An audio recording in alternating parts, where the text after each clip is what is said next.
Olá, hoje é quinta-feira, 2 de maio de 2024. O grupo de conjuntura está aqui reunido para mais um podcast. O nosso tema de hoje é mercado de trabalho. Saíram dados importantes da PNAD, do CAGED. E os dados divulgados, eu vou comentar aqui basicamente os da PNAD, porque eles mostram um mercado de trabalho que continua dando demonstrações de muito vigor. O crescimento da ocupação, ele vem se, que não é de hoje, ele vem se dando desde o pós-Covid, na verdade, desde 2021, num ritmo inédito na nossa história documentada. E, por conta disso, a taxa de desemprego está desabando, né? É, por exemplo, feito o ajuste sazonal, a gente fez o ajuste sazonal porque tem muita sazonalidade esse dado, né?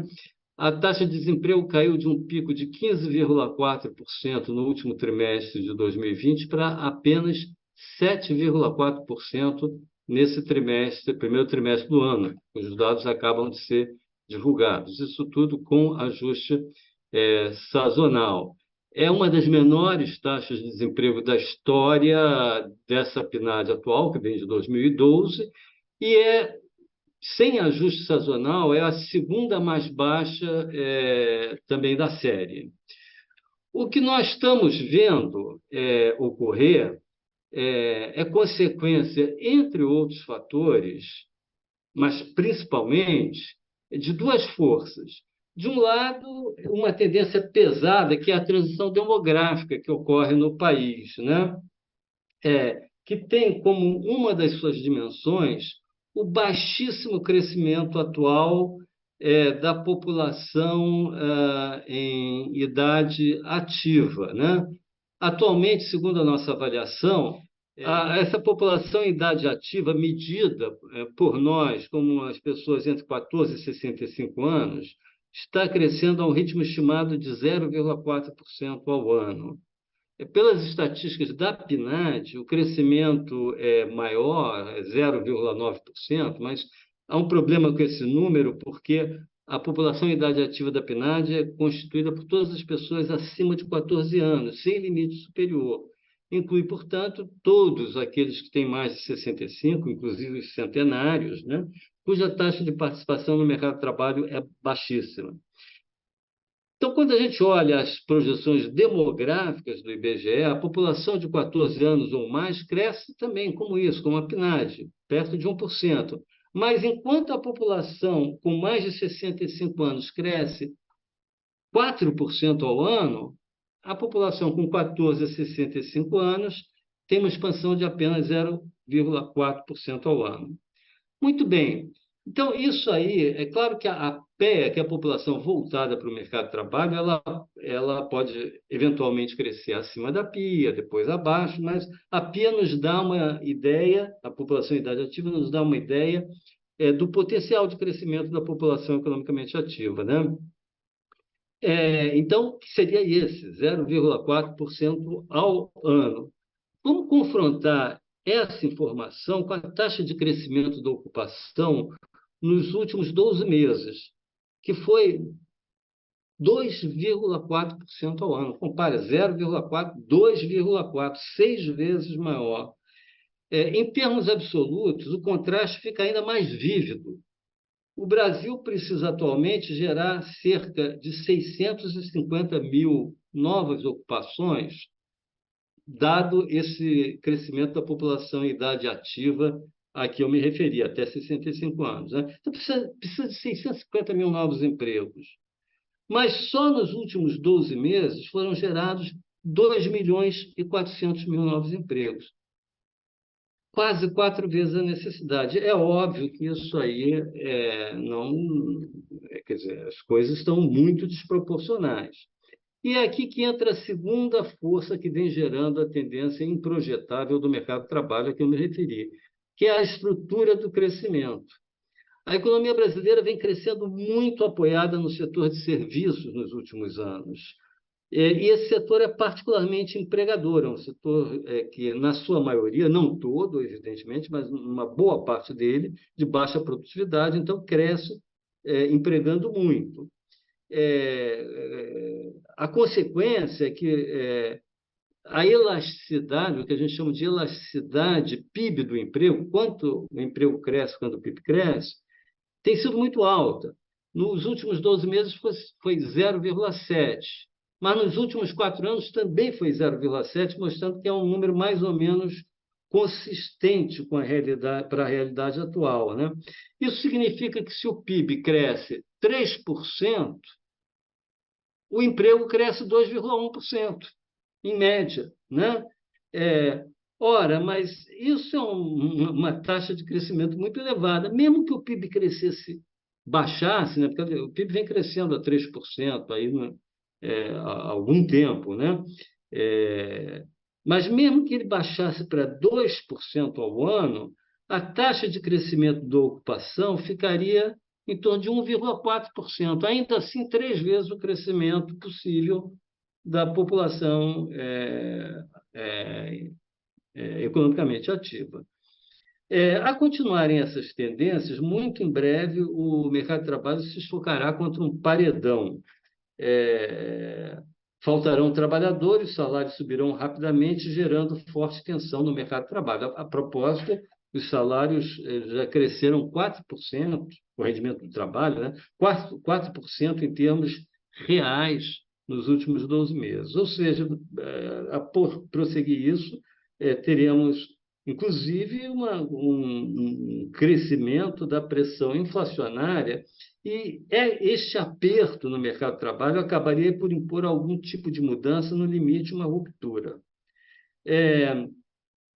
O economista Herbert Stein, que foi membro do Conselho de Assessores Econômicos do Nixon, tinha uma frase que era a seguinte: se alguma coisa não pode prosseguir para sempre, não prosseguirá. Isso é óbvio, ululante, né? Mas muitas vezes a gente não pensa nisso, né? Se essa tendência do mercado de trabalho não pode prosseguir para sempre, não prosseguirá. E o limite está muito próximo. Quando a gente vê o ritmo de queda da taxa de crescimento, o limite está muito próximo. Eu diria que a gente tem aí talvez não mais do que um ano para, se as coisas continuarem como estão. Que tipo de desfecho é possível para essa situação? Uma maneira de contornar esse problema seria um aumento da taxa de participação da população em idade ativa no mercado de trabalho. Isso aí pode adiar um pouco esse encontro com a realidade, né, da restrição de mão de obra. O segundo seria um aumento da produtividade, reduzindo a elasticidade PIB do emprego, né? Mas isso aí leva tempo, isso exige investimentos, os investimentos não estão crescendo, então é uma solução que a curto prazo a gente não vê muita coisa por aí. E a terceira é a redução do ritmo de crescimento, né? Talvez provocado até por um eventual aumento da inflação. Eu não sei como é que os meus colegas veem aí, se vem alguma alternativa a essas três, né? Mas, de qualquer maneira, eu vejo aí um quadro aí bastante complexo observando o mercado de trabalho. Fico por aqui. Passo a palavra aí, a bola para a Margarida, né? Inclusive, eu queria acrescentar aí uma questão que você colocou, né, Francisco? Como contornar esse problema dessa limitação, já que a gente está chegando aí no paredão, né? Quer dizer, por um lado, a gente sabe que esse aquecimento do mercado de trabalho, ele é bom, porque ele estimula o nível de atividade, mas, por outro lado, a gente tem aí fortes restrições que já estão aparecendo. E quando você coloca a questão de como contornar isso, né, dessas três possibilidades, um aumento na taxa de participação, por exemplo, já existem estudos, né, e os dados falam um pouco isso, né, que os programas de transferência de renda aumentados, especialmente a partir do ano passado e ao longo desse ano, eles também estão tirando força de trabalho, né? Então, a taxa de participação, que é um dado, como você já colocou em outras situações, um dado estrutural, mas ela está abaixo do nível pré-pandemia. Ok, a pré-pandemia ela estava num nível muito alto, mas de qualquer maneira impede que essa taxa aumente, que é a PEA dividida pela PIA, né? Então, a força de trabalho ela está crescendo a um ritmo inferior, vamos dizer assim. E não tem aí, na medida em que esses programas de transferência de renda sejam vigorosos como são, né? Você não tem um alento por aí, né? Vamos agora falar um pouquinho da outra pesquisa que também saiu junto com os dados da PNAD, que é a pesquisa do CAGED, um dado do Ministério do Trabalho. É bom a gente sempre citar que existem diferenças metodológicas entre a PNAD e o CAGED, né? A primeira grande diferença é que o CAGED é um dado do mês, e é uma pesquisa censitária, todas as empresas são obrigadas a declarar, e só se refere ao emprego formal. Dado da PNAD é um dado amostral, é um dado que é uma média sempre dos 3 últimos trimestres, é um dado trimestral, né? E se refere à ocupação no sentido amplo, não apenas o emprego formal, mas também a todas as outras categorias de ocupação.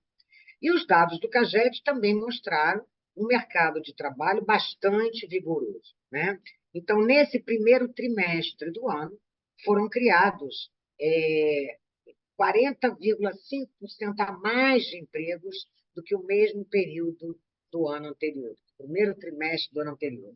Quase 730 mil novas ocupações com carteira assinada, né? Então, esse é um dado muito vigoroso que mostra aí, corrobora o aquecimento do mercado de trabalho. Eu passo agora ao professor Lixa, que ele vai dar continuidade a essa leitura do CAGED. Obrigado, Margarida. Então, um pouco no que a Margarida destacou, não? A força que está tendo a ocupação com carteiras assinadas. Só para destacar, a Margarida apresentou o número do trimestre, que é compatível com a análise do Francisco Eduardo, mas quando a gente vê na ponta, que é março de 2024, a criação líquida de emprego também continua muito vigorosa, não? Foram 244 mil vagas criadas no mês de março de 2024 contra 194 mil que foi o ano anterior. Que significa esse forte aumento que a Margarida tinha destacado também para o trimestre. Em linha com aquilo que o Francisco Eduardo colocou, o principal criador de postos de trabalho com carteira assinada foi o setor serviços, das 244 mil vagas líquidas que a gente teve em março, 149 mil foi no setor serviços. O destaque foi para a saúde e educação, não? Especialmente a contratação de professores para jornadas de até 30 horas. O único setor que caiu dos 5 que são considerados lá foi agronegócios. Agora, um ponto que para destacar é que o salário médio de admissão cresceu bastante no CAGED. O valor em março foi de R$ 2.081 e representa uma alta real de 2,7% contra igual mês do ano anterior. Ou seja, os salários reais de admissão estão subindo. Um pouco também isso a gente vê na PNAD contínua, não? A renda média do trabalho do trimestre encerrado em março, que o Francisco Eduardo comentou, ficou em R$ 3.123, que é um aumento de 4% em relação ao mesmo período do ano anterior. Então, um pouco levantando a questão que o Francisco Eduardo destacou, provavelmente o que vai acontecer é um aumento dos salários reais, é isso que a gente está verificando. O que fica incógnita, Francisco Eduardo Margarida, é a reação da PEA a um aumento de salários, não? A taxa de participação tem ficado muito estável na economia brasileira nos últimos anos, tá? Agora está em 62,2, um pouquinho acima de 62, mas sempre fica por volta desse número. A pergunta é se o aumento do salário real que deve acontecer nos próximos trimestres provocará ou não um aumento da PEA, tá? Esse seria um resultado virtuoso, Francisco Eduardo, não? Ou seja, poderíamos manter a taxa de crescimento da economia, tá? Francisco Eduardo está levantando a ideia de que a economia pode bater contra um muro, não? Que seria um pouco o ponto que ele está levantando e que nos preocupa, tá? A escassez de mão de obra. Mas se os salários reais aumentarem, poderíamos ter um aumento. O problema é saber como é que a taxa de participação vai reagir, não? Não sei qual é a tua opinião, Francisco. Pois é, não, na minha opinião, eu acho que a taxa de participação tende a se elevar. Aliás, ela está estável nos últimos meses, mas com o salário subindo, pelo menos historicamente, nessas fases de alta de salários, fases de expansão cíclica, ela tende a se elevar um pouco, mas isso daria uma folga, sem dúvida. Eu acho que isso aí adiaria um pouco esse encontro com o paredão, né? Mas, enfim, Eu há um queria limite adicionar, para isso. eu Obviamente, há um queria limite. adicionar, queria adicionar aí um comentário, que aí eu acho, Lixa, que a gente tem que olhar muito quem é que está fazendo esse salário médio real subir, né? Se é o setor serviços, é uma história. Se é o setor tradable, é outra história, né? Então, na verdade, setor serviços claramente é quem está puxando esse aumento da ocupação, como o Francisco colocou, como você também colocou, né? Agora, se para contratar mais, o salário tem que subir, porque já há uma pressão no mercado de trabalho, para o setor serviços não é tão problemático isso. Porque se isso não corresponde ao aumento da produtividade dessa mão de obra, isso resolve-se com um aumento de preço. Mas o setor tradable, não. O setor tradable, que eventualmente será obrigado a pagar também salários mais elevados para contratar, ele não tem esse recurso, porque a qualquer momento tem uma importação que vai frear essa elevação de preços, isso é o clássico, né?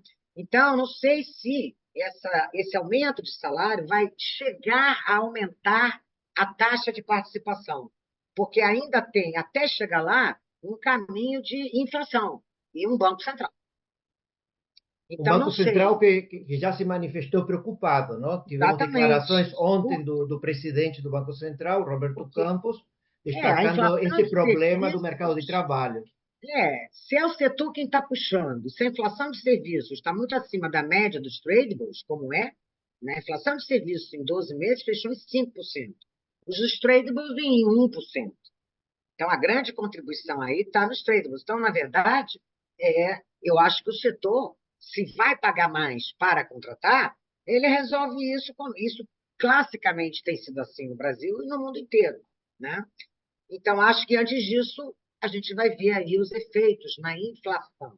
E aí, aquela terceira solução do Francisco Eduardo vai aparecer. Como contornar esse problema? A redução no ritmo de crescimento do PIB, que naturalmente vai ocorrer por conta da subida dos juros e da inflação. Ok. Ficamos por aqui e até a próxima semana com mais um podcast do Grupo de Conjuntura. Até lá.